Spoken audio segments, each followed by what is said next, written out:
ئەمە هۆتێلی هیوایە لە شاری کیگاڵی وڵاتی ڕواندا.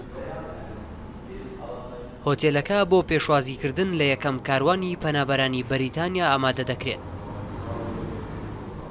خاوەنی هۆتێلەکە دەڵێت تەواوی ژوورەکان بە باشترین شێوە بۆ میوانداریکردنی پەنابەران ئامادە کراون.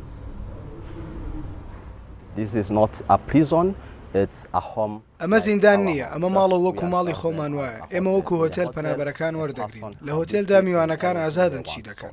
بۆیە ئەگەر بیانەوێت هۆتێلەکەش جێبهێڵن هیچ کێشەیەک.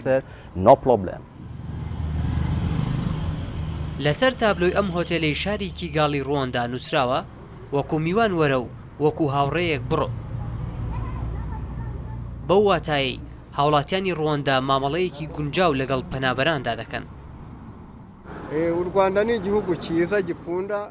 ڕواندا وڵاتێکی باشە و دانیشتوان و کۆچبەرانیشی خۆش دەوێت.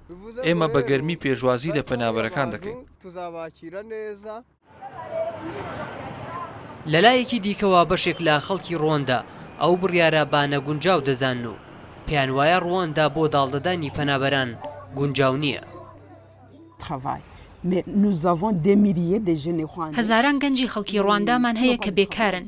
ئەگەر نەتوانی کار بدەیت بە خەڵکی خۆت، بە خەڵکە گەنجەکەی خۆت، ئەگەر گەنجانی ڕواندا کاریان نەبێت، حکوومەت چۆن دەتوانێت کار بداتە ئەو پەنابەرانەی کە دەنێردرێن بۆ ڕواندا؟